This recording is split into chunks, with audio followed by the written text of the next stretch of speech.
여러분들 그림을 하나 좀 보실까요?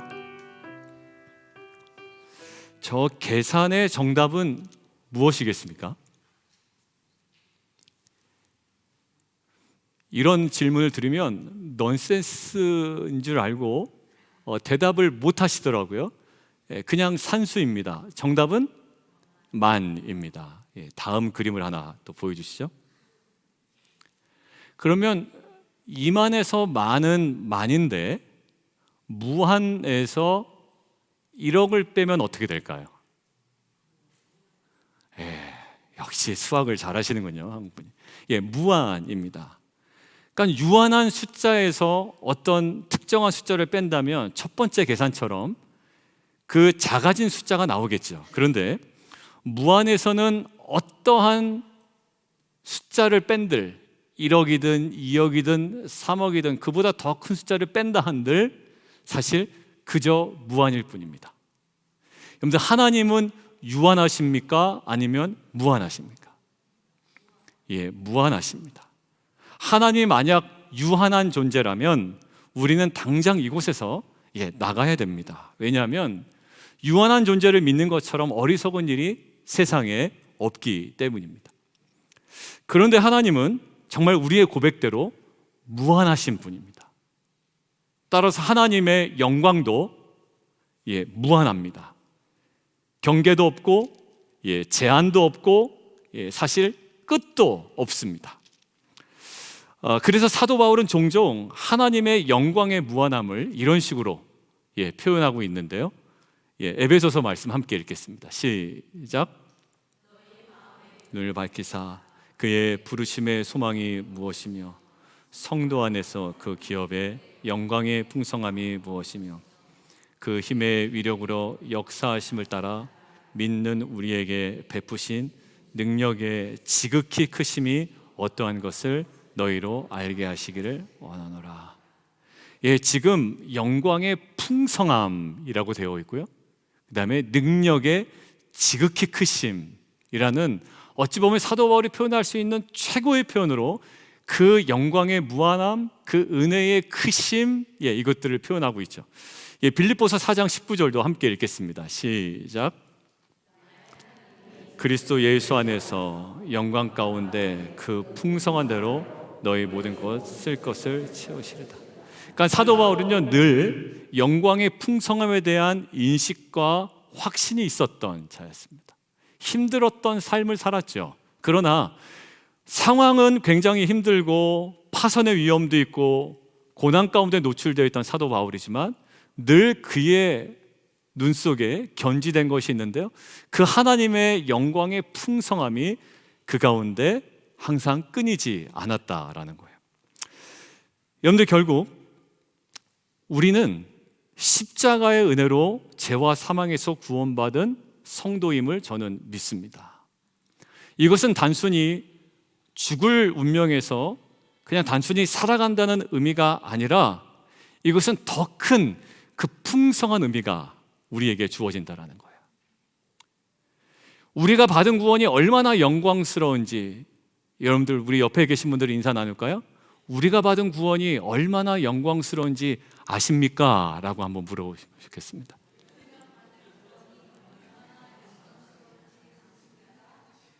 안다고 해요? 모른다고 하세요?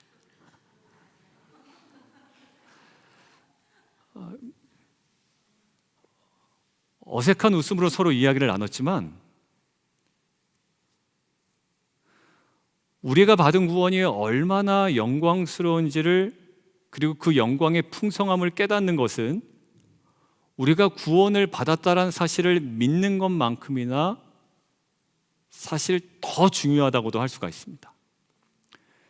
왜냐하면 우리의 구원은 단순히 죽어서 천국 가는 정도에 멈춰 있지 않기 때문에 그래요. 우리 모두는 구원받은 이후에 살아가야 하는 삶이 있고요, 살아내야 하는 삶이 있습니다. 구원받았다고 바로 천국 가는 것도 아니고 이 땅에서의 우리의 삶이 있죠. 그런데 세상은 여전히 악합니다. 그리고 세상은 계속 더 악해지고 있습니다. 그래서 구원받은 이후의 삶은 사실 우리가 느낄 때 여러분들 구원받은 이후에 여러분들의 삶을 좀 객관적으로 느껴볼 때 어떠하시던가요? 마냥 좋지만은 않아요. 때로는 굉장히 고달프게 느껴지실 때도 있습니다. 그것이 저희만 그런 게 아니라 사도 바울도 그러했고요, 그리고 사도 베드로도 그러했고, 초대교회 많은 그 성도들도 구원받은 이후의 삶이 어찌 보면 가견적으로 굉장히 더 고달프고 고단했던 삶이었습니다. 그렇지만 그들이 그러한 상황 가운데 절망하지 않을 수 있었던 분명한 이유가 하나 있는데요, 뭐냐면 그 구원을 통해서 그들에게 주어진 영광의 풍성함을 알았던 거예요. 지옥 가지 않고 천국가 정도가 아닌 우리에게 주어진 구원의 그 영광의 풍성함이 무엇인지를 그들이 알았기 때문. 아까 무한대라고 그랬죠? 그러니까 고난 때문에 뺏기질 않는 거예요. 무한대라고 했죠? 1억이든 2억이든 우리 안에 뺏겨질 수가 없는 겁니다. 여러분들, 우리들도 마찬가지예요. 우리 받은 구원이 얼마나 영광스러운지 그 영광의 풍성함을 제대로만 인식할 수 있다면 이 땅에서의 주어진 삶이 때로는 고단하고 또 굉장히 피곤할지라도 담대하게 능력 있게 또 기뻐하며 감사함으로 살아갈 수 있을 것이라고 저는 믿습니다. 그렇다면 우리가 죄인 되었을 때에 우리에게 왕노릇하던 죄의 영향력은 무엇이었고, 또 구원받은 이후에 우리가 마땅히 누려야 하는 영광스러운 삶은 무엇인가, 오늘 함께 묵상하며 나아가기를 원합니다. 그래서 십자가 은혜로 우리에게 주어진 그 구원의 영광의 풍성함과 그것에 대한 인식과 확신으로 이 땅에서 삶을 정말 소망 있고 또 능력 있게 살아가는 저와 여러분 되기를 주님의 이름으로 축원드립니다. 자, 오늘 본론으로 들어가서요, 오늘 함께 봉독했던 본문은 두 가지 그림이 평행으로 존재합니다. 하나는 아담으로 대표되는 하나의 그림이 있습니다. 그리고 이쪽에는 예수 그리스도로 대표되는 그림이 하나가 있죠. 근데 이 두 가지 그림이요, 패턴이 비슷합니다. 근데 패턴은 유사하지만 결과는 완전 달라요. 자, 아담으로 대표되는 이 첫 번째 패턴을 보도록 하겠습니다. 12절인데요 오늘 자막을 통해서 제가 준비했습니다. 같이 한번 읽겠습니다. 시작.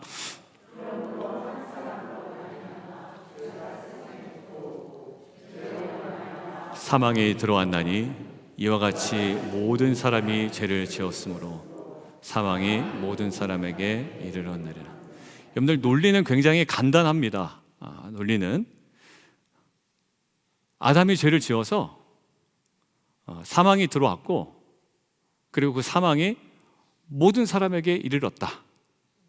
근데 논리는 간단한데 이러한 논리가 이 서구의 많은 사람들과, 특별히 아담 이후에 태어난 저와 같은 또 여러분들과 같은 사람들에게는 굉장히 어찌 보면 억울하고 불합리해 보이는 논리입니다.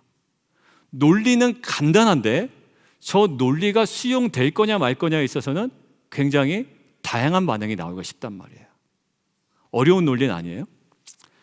자, 근데 어떤 마음이냐면 아담이 선악과를 따먹을 때, 불순종으로 죄를 지을 때 여러분들, 저와 여러분들이 거기 존재했습니까?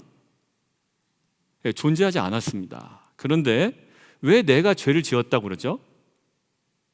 내가 그때 그 에덴 동산의 그 자리에 있지도 않았는데 왜 내가 죽어야 한다고 이야기를 합니까? 라는 질문이 생기는 겁니다. 논리는 알겠어요. 근데 그 논리가 좀 안 받아들여지는 거예요. 그러니까 이 이야기를 왜 이렇게 쉬운데 왜 못 받아들이냐고 이야기하면 오히려 사람들이 화를 냅니다. 야, 아담의 죄가 내 죄가 아닌데 왜 나한테 죄인이라고 그러며, 그리고 예수 그리스도의 죽음이 그게 왜 또 나한테 그게 의로움이 되냐, 나랑 상관없는 건데 왜 그게 되냐, 그런 논리가 어딨냐, 이 마음이 든단 말이에요. 이 생각이 예전에도 들었습니다. 5세기경에 펠라기우스라는 학자가 이렇게 정리해요. 이것들을 가장 그냥 우리가 이성적으로 충돌되지 않게 만들어버린 이론이 하나 있는데 이렇습니다. 인류는 죄 없이 태어났다. 아담은 그냥 아담의 죄다. 인류는 죄 없이 태어났고 본성상 그 죄된 성향이라는 것들은 찾아볼 수가 없다라는 거예요. 그러니까 내가 죄를 지어서 죄인이지 죄인이어서 죄를 짓는 게 아니다라는 거예요. 근데 우리의 신앙 고백은 뭡니까? 내가 죄를 져서 죄인입니까? 죄인이어서 죄를 집니까? 아, 졸린데 지금 막 말이 헷갈리기 시작하죠. 여러분들 표정이 지금 졸려요.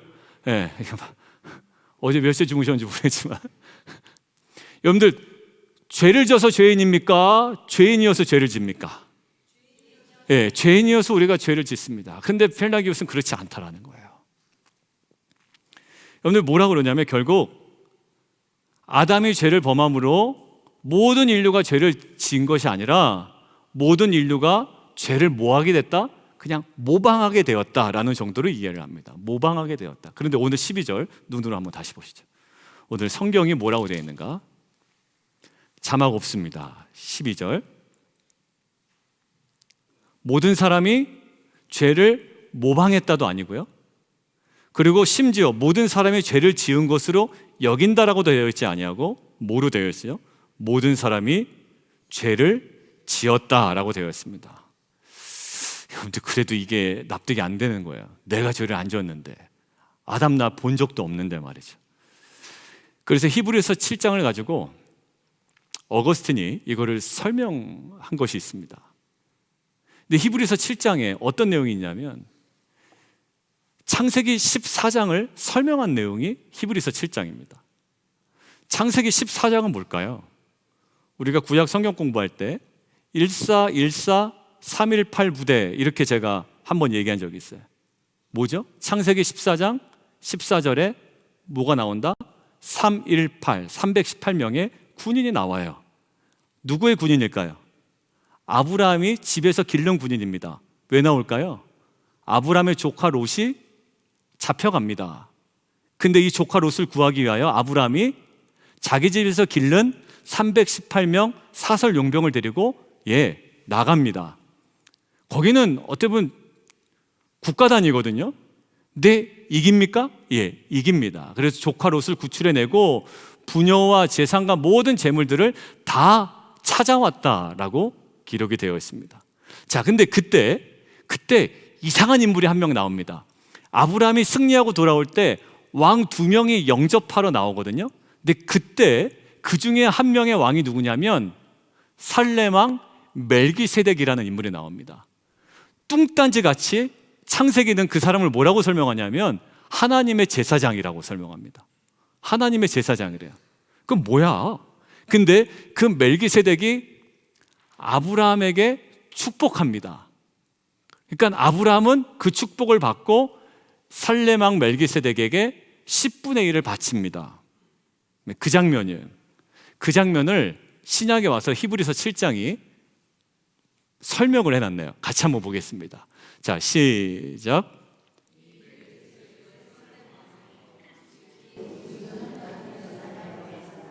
열왕을 쳐서 죽이고 돌아오는 아브라함을 만나 복을 빈자라.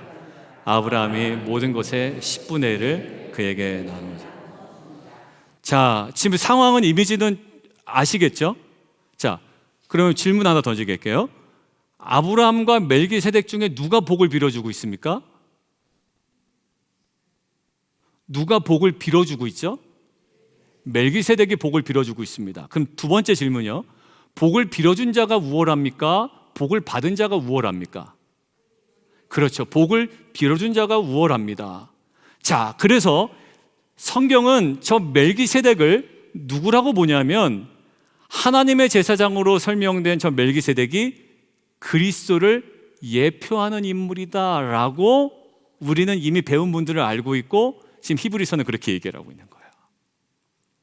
뚱딴지 같아요. 이 사람 누구야? 그랬더니 히브리서 7장 3절은 이 사람이 이런 사람이랍니다. 같이 한번 읽을까요? 시작. 족보도 없어요? 시작한 날도 없고 생명의 끝도 없어. 하나님 아들과 닮아서 항상. 굉장히 신비로운 인물인데요. 뭐도 없어요? 부모도 없고 족보도 없어요. 시작도 없대요. 여러분들 히브리서 우리가 묵상할 때 저 이야기 왜 하려고 그랬죠? 이 이야기를 왜 합니까? 히브리서에서 레위 지파 가문이 아버지가 레위 사람이기 때문에 자기도 레위 사람이라서 그 제사장으로 연결된 족보가 있는 제사장과 지금 누구예요? 전혀 레위 지파가 아닌 우리의 진정한 영원한 대제사장이신 예수 그리스도를 비교해서 누가 더 우월하다? 족보가 있는 레위 지파 제사장보다 족보가 없으신 우리의 영원한 대제사장인 예수가 우월하다라는 것들을 강조하는 게 히브리서라고 그랬죠. 자, 그래서 지금 멜기세덱이 누구를 예표하고 있다고요? 예수 그리스도를 예표하고 있대. 자, 결국 아브라함은 누구에게 11조를 드린 겁니까? 그러면 예수 그리스도, 오실 예수 그리스도에게. 지금까지 이해되십니까? 네. 누구에게 드리는 거라고요? 멜기세덱이 굉장히 신비로운 인물인데 성경은 누구를 예표하고 있다고? 예수 그리스도. 아브라함은 예수 그리스도께 11조를 드린 거예요. 자, 그런데 아브라함이 영원한 대제사장 되시는 예수 그리스도로 예표되는 멜기세덱에게 11조를 드릴 때, 자, 레위 사람들이 세상이 있었다 없었다?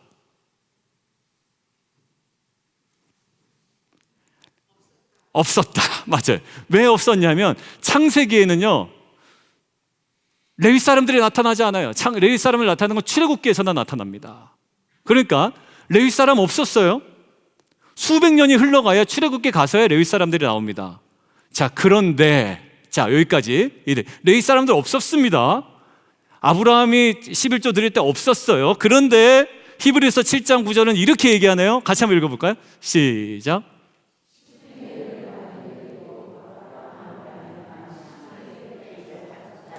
뭐야? 아브라함 수백 년 후에나 레위 사람들이 나오는데, 그래서 수백 년 후에 레위 사람들은 뭐 하는 사람이에요? 백성들이 11조를 바친 것으로 먹고 사는 사람들이라고요. 11조를 받는 요 사람들이 지금 뭐 하고 있대요? 아브라함이 멜기세덱에게 11조를 바칠 때 뭐? 10분의 1을 그들도 바쳤다라고 할 수 있다라는 거예요. 뭐야? 태어나지도 않았는데, 있지도 않았는데 무슨 얘기하는 겁니까, 성경이? 그 근거가 그러면 어디 나올까요? 다음 절에 나와요. 10절 함께 보겠습니다. 시작.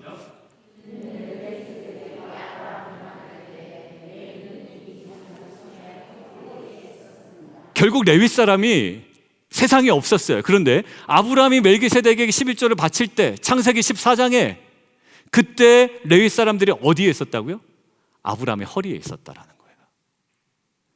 그래서 아브라함이 11조를 드릴 때 레위 사람들도 11조를 드린 것으로 지금 기록하고 있죠. 동일한 원리입니다. 아담이 범죄할 때 우리는 어디 있었을까요? 나 태어나지 않았어. 그렇지만 우리가 어디 있었다고요? 아담의 허리에 있었다라는 거예요. 여러분들, 결국 그래서 아담이 범죄할 때 동일한 범죄를 우리는 저지른 거다, 아니면 그렇게 여김만 받는 거다. 예, 동일한 죄를 저질렀다라는 거예요. 여러분들, 결국 아담에게도 이런 관점이 늘 살아 있었습니다. 나는 그렇게 여김을 받는 게 아니라 내가 그 죄 중에서 태어났다라는 고백을 하죠. 자, 같이 한번 읽겠습니다. 시작. 중에서 출생하였으며 어머니가 죄 중에서 나를 잉태하였나이다. 결국 우리는 아담의 죄로 인해 죄를 지은 것으로 그냥 좀 여겨지는 정도가 아니라 아담이 범죄할 때 뭐라고요? 동일한 범죄를 저지른 자라는 거예요. 그렇기에 죄로 인한 영향력도 아담 이후로 인간의 역사 속에 일관되게 강하게 미치고 있는데, 그것이 우리에게 실제가 된다는 겁니다. 그냥 아담이 죄를 지었고 죄의 영향력이 나에게 그냥 살짝 미치는 정도가 아니라, 나도 아담이 죄를 질 때 같이 죄를 진 죄인이고, 그래서 그 죄로 인한 영향력이 나에게 인간의 역사 속에 끊임없이 강하게 지금 역사하고 있다는 거예요. 여러분들, 17절 전반부를 성경을 통해서 함께 보겠습니다. 17절이요. 한 사람의 범죄로 말미암아 사망이 그 한 사람을 통하여 뭐 했다고요? 왕노릇했다라는 거예요. 내가 죄를 지은 것으로 끝나는 게 아니라 이 죄를 짐으로 인하여 그 다음에 바꿀 수 없는 운명이 우리에게 주어진 거예요. 어떤 운명? 사망이 우리에게 왕노릇하는 겁니다. 그리고 우리는 그 사망의 종이 되어 있는 거예요. 여러분들, 이것이 왜 우리에게 중요할까요? 이 실존이 우리에게 실제였다라는 거예요. 우리가 죄를 지은 것도, 그리고 죄로 인한 영향력, 사망이 우리의 인생 가운데 왕노릇하고 있는 것도 우리에게는 실제였다라는 거예요. 여러분, 나중에 보면 창세기 우리가 보면 에덴 동산의 선악과를 통해서 하나님께서 주시는 메시지는 분명했죠. 뭐였나요? 인간은 하나님의 질서와 통치 안에서만 가장 행복하다라는 거예요. 그리고 선악의 판단은 누구만 한다? 하나님만 한다. 이게 선하고 이게 악하다는 판단은 누구의 영역이다? 하나님의 영역이다라는 거예요. 그래서 동산 어디에 두셨습니까? 가운데 두셨습니다. 항상 볼 때마다 뭘 인식합니까? 하나님의 질서와 통치를 인식하고 선악의 판단은 하나님의 주권적 영역에 있음을 늘 인식하며 살아가는 것이 인간이 가장 행복한 조건이라는 거예요. 그런데 뱀의 유혹으로부터 사단이 침투한 건 뭐냐면 인간으로 하여금 자존하도록 합니다. 스스로 서도록 하라는 거예요. 그러니까 하나님으로부터 어떠하게 계속 독립하고자 하는 마음으로 인간에게 뭐를 심어줍니까? 죄를 심어줍니다. 죄의 실체가 뭡니까? 하나님으로부터 계속 독립하려는 거예요. 하나님의 통치와 그 질서로부터 벗어나려고 하는 것이 죄의 출발이었습니다. 여러분들, 결국 성경을 그것을 뭐라고 하나요? 성경은 불순종이라고 합니다. 여러분들, 죄가 어디서부터 왔죠? 싸움에서부터 왔나요? 아니요. 성경이 정확하게 견지하는 게 있는데 죄는 불순종에서 왔습니다. 여러분들, 그때부터 이제 인간은 죽음과 사망 앞에 직면하게 된 거예요. 자, 17절 우리가 읽은 것처럼 그래서 사망이 우리에게 왕노릇하게 됩니다. 우리는 그래서 사망의 노예가 됩니다. 근데 해결할 방법이 없습니다. 노예는 근데 결국 언제 노예의 신분에서 진정으로 해방됩니까? 사실 방법이 없습니다. 아무리 아버지가 노예인데 내가 똑똑하다고 해도 노예에서 해방되는 것이 아니에요. 노예의 신분에서 해방될 수 있는 단 한 가지 방법은 그냥 죽는 겁니다. 사실 죽음으로써만 노예에서 완전히 벗어날 수가 있어요. 그런데 두 번째 아담이신 예수님이 두 번째 그림을 가지고 오신 거예요. 이게 사망이 왕노릇하던 그 인생이 도저히 헤어나올 방법이 없습니다. 그런데 두 번째 아담이신 예수님께서 2000년 전에 십자가에서 달려 죽으셨습니다.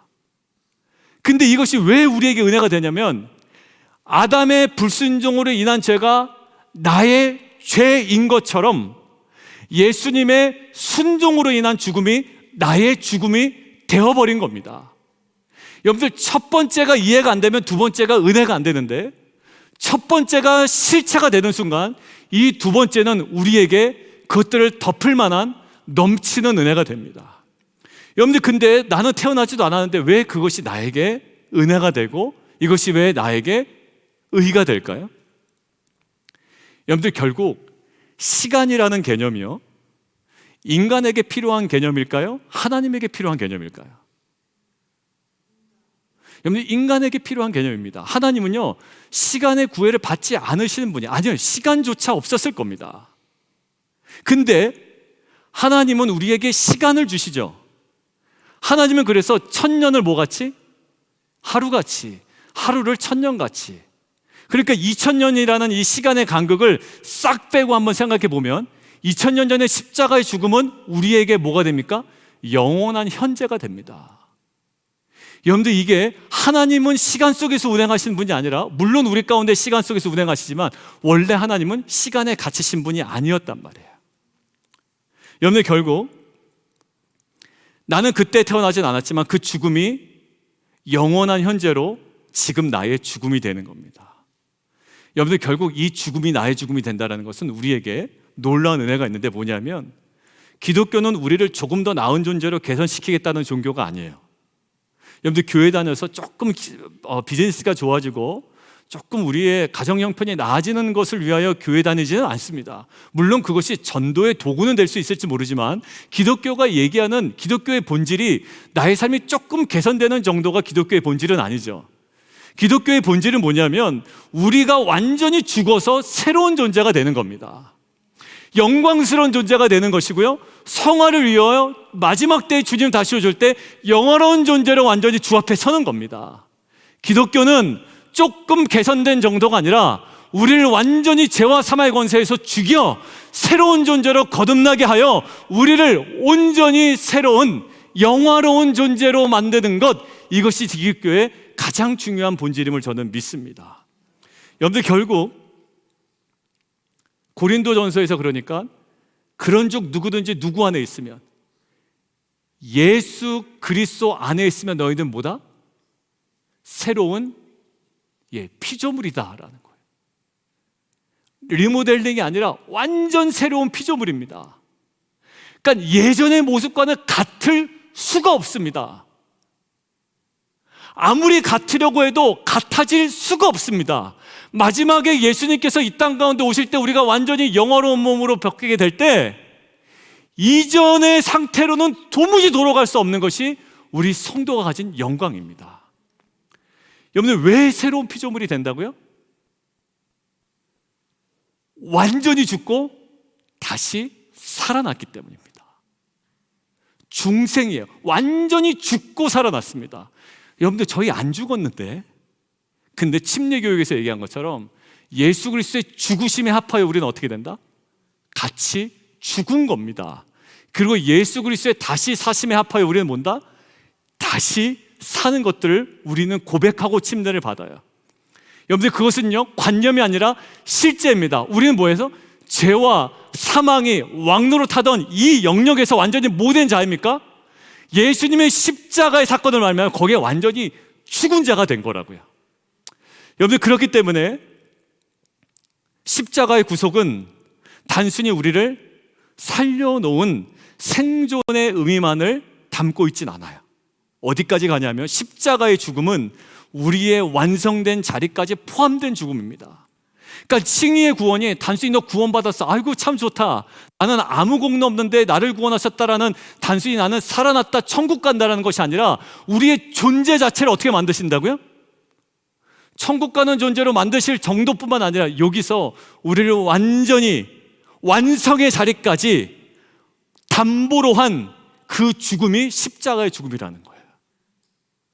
우리를 온전하게 만들기 위하여 또 다른 죽음이 필요한 것이 아니라 우리를 의롭다 하심을 얻기 위하여 십자가에 달리신 그 죽음이 우리의 완성을 위한 온전한 담보가 된다는 겁니다. 여러분들, 결국 궁극적인 우리의 영광스러운 모습까지 담보하고 있는 죽음이 뭐다? 십자가의 죽음이다라는 거예요. 그러니까 사람들이 물어보죠. 야, 우리 좀 이렇게 하자. 그러면 난 구원받았어, 괜찮아, 나는 천국 가. 여러분들, 무엇을 모르는 자일까요? 우리가 받은 구원의 영광을 모르는 자들. 나는 천국 가, 괜찮아. 굉장히 철부지 같은데 뭔가 거기에는 은혜도 없고 구원의 영광도 없고 그냥 천국 간다고는 이야기는 하는데 이 땅에서의 어떠한 하나님께서 설계하시고 의도하시고 목적하신 인생의 삶의 모습과 변화는 일어나지 않는.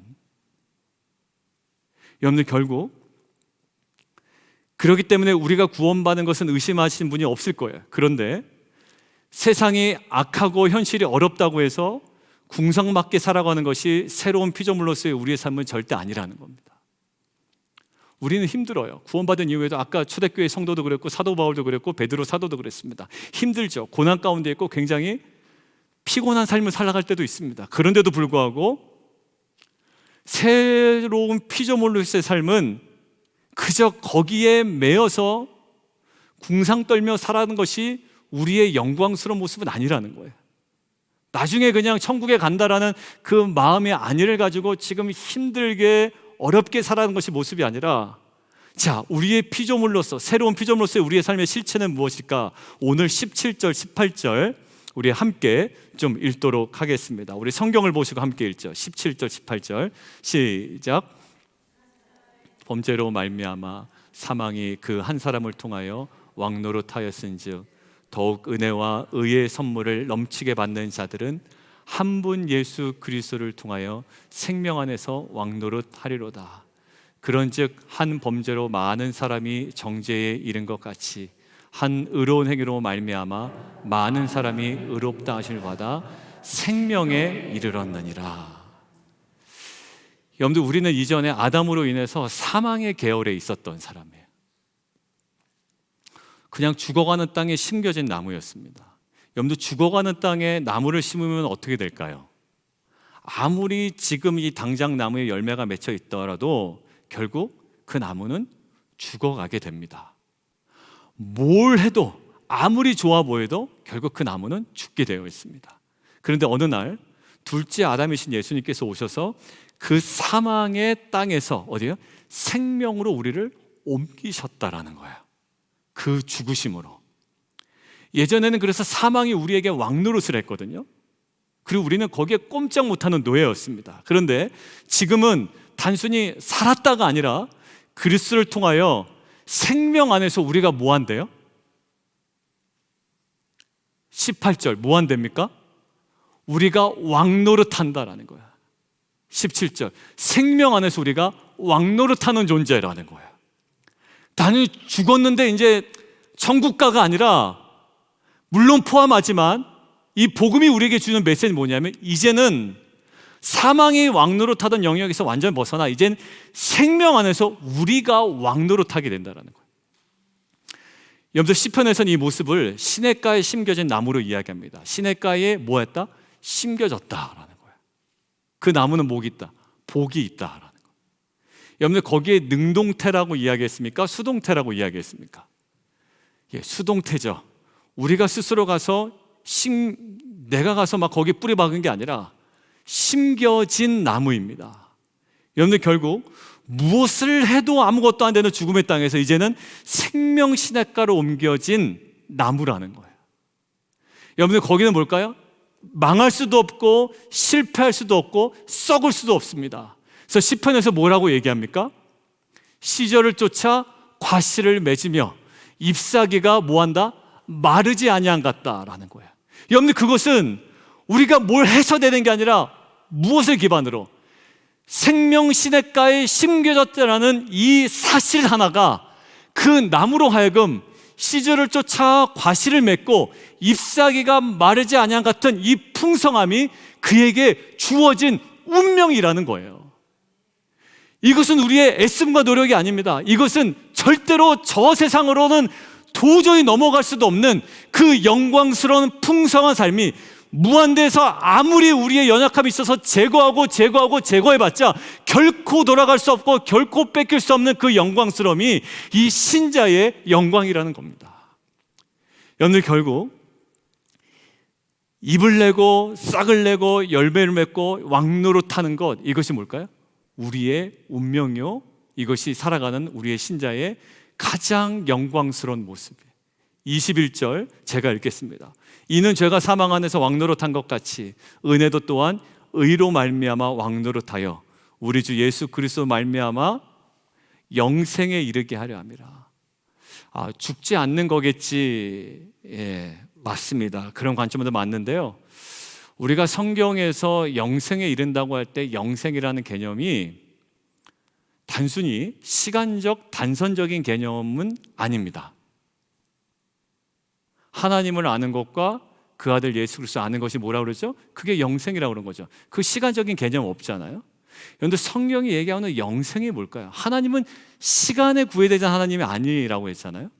그럼 영생은 뭐냐면 우리가 새로운 생명을 받았으면 그 생명이 자라나고 하나님이 계획한 목적대로 충만한 그림이 나올 때까지 가는 모든 과정이 뭐라고요? 그게 영생입니다. 그러니까 영생은 결국 질적인 개념이지 하나의 물리적인 개념에 머무르지 않는다란 말이에요. 영생은 뭐다? 생명이 태어났으면 이 생명이 원래 목적된 바 그 충만한 데 이르기까지 자라나는 모든 과정이 뭘까요? 예, 영생이라는 거예요. 결국 예수 그리스도의 죽음과 부활을 통해 죽음에서 단순히 살아났다라는 것이 아니라 이제 뭘까요? 생명을 얻은 자로서 하나님이 계획하신 온전한 영광스러움을 향해 계속 우리는 뭐죠? 나아갈 수밖에 없는 존재라는 거예요. 그게 뭐예요? 믿음으로 의롭다 하심을 받은 자의 삶의 모습이며 운명이라는 겁니다. 여러분, 옆에 계신 분들에게 오늘 인사를 나누겠습니다. 우리는 그러한 영광스러운 존재입니다. 우리 인사 나눌까요?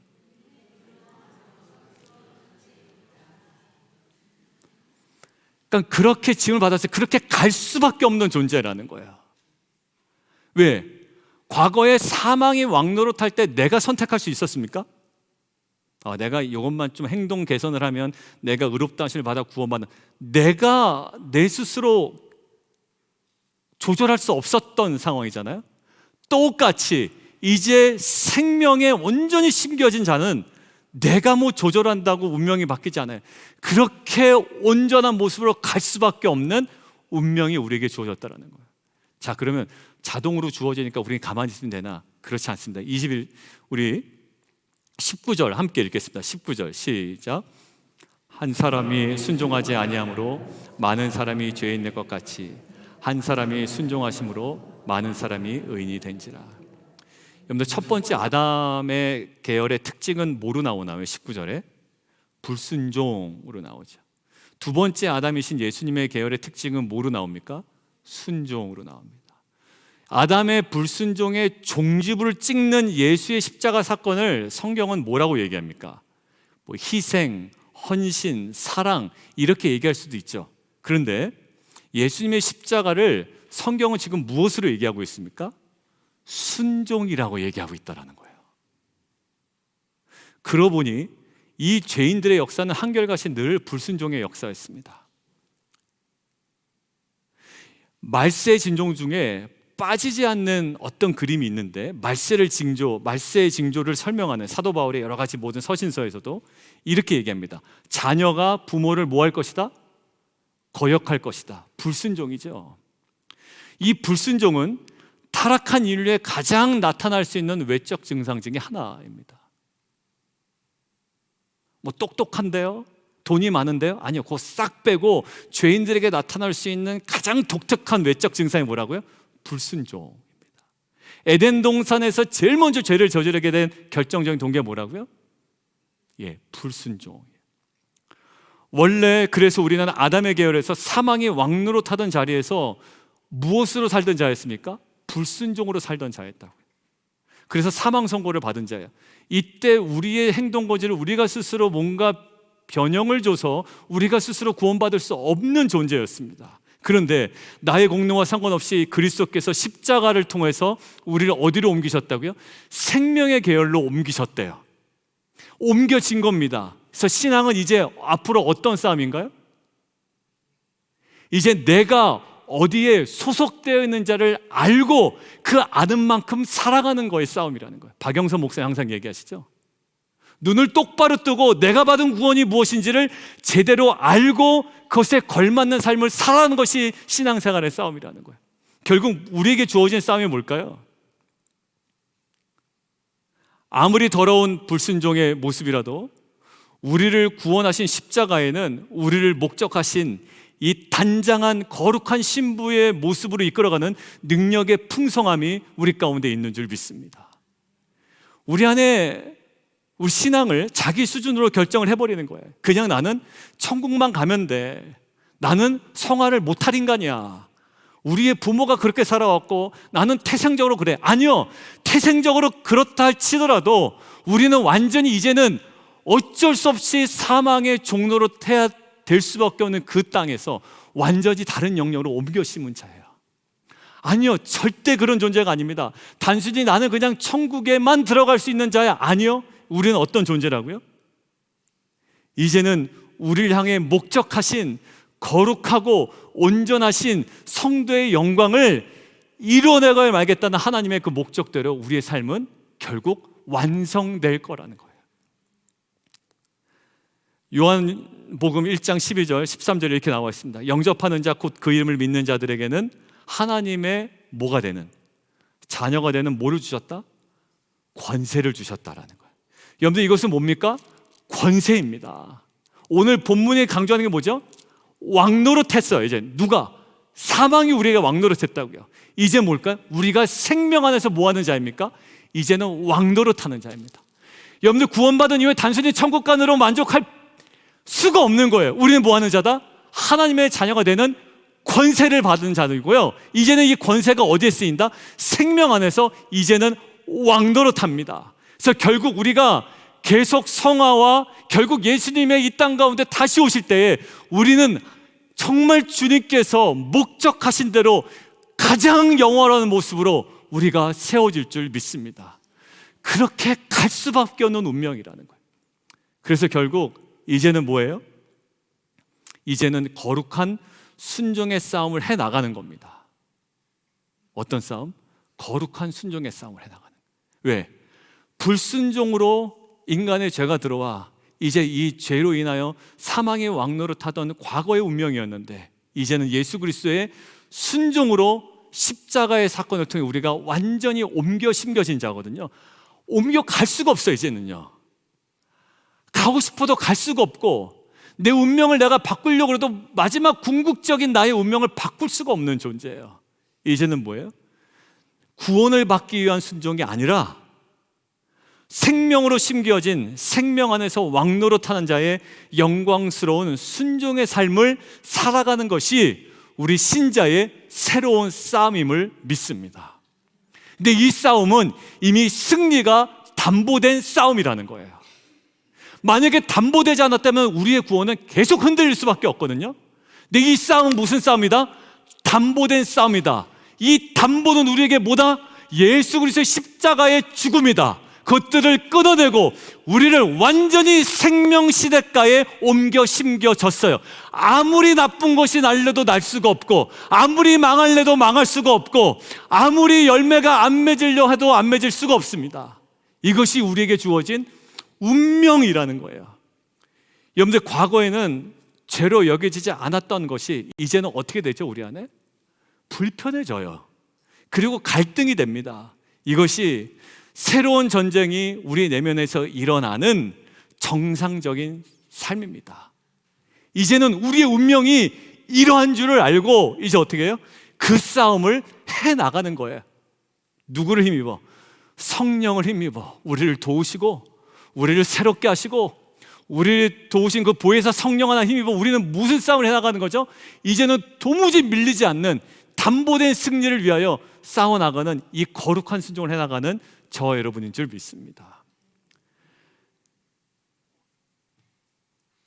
거지였던 사람이 알고 보니까 대기업 총수의 아들이었던 거예요. 이제 그 집안의 가정으로 들어갑니다. 그런데 그 집안의 가정으로 들어가서 이 사람이 실수를 하고 좀 넘어질 수 있고 옛날 습관이 나올 수는 있지만 무엇은 바뀌지 않죠? 그 총수의 아들이라는 신분은 도무지 바뀔 수가 없는 겁니다. 그리고 어느덧 이 아들이, 거지 생활하던 이 아들이 이제는 살아가며 깨닫게 됩니다. 아, 내가 이제 이 기업을 물려받아야 할 자이니 이제는 과거의 생활로 돌아가면 안 되겠다라는 마음의 결단이 서게 됩니다. 총수의 아들이 되기 위하여 거룩한 삶을 하는 게 아니라 총수의 아들임을 아는 자에게 이젠 그에 걸맞는 삶을 싸워나가는 싸움을 해나가게 되는 거죠. 여러분들, 그것이 우리에게 주어진 정말 성도의 가장 영광스러운 모습인 줄 믿습니다. 세상 앞에 당당하십시오. 권력 앞에, 그리고 물질 앞에, 그 세상에 여러 가지 주는 세상의 도전 앞에 우리는 어떤 자예요? 이제는 도무지 망할래야 망할 수 없는 자임을 우리가 알아. 이제는 그에 걸맞는 가장 영광스러운 모습으로 거룩의 싸움, 이 순종의 싸움을 해나가는 저와 여러분 되기를 원합니다. 여러분들, 결국 하나님은 우리 안에 내주하시는 우리를 도우시고 또 우리의 보증이 되시는 성령을 통하여 우리에게 왕노릇하도록 우리를 날마다 도우실 줄 믿습니다. 그런 새로운 존재로 능력 있게 살아가는 저와 여러분 되기를 주님의 이름으로 축원드립니다.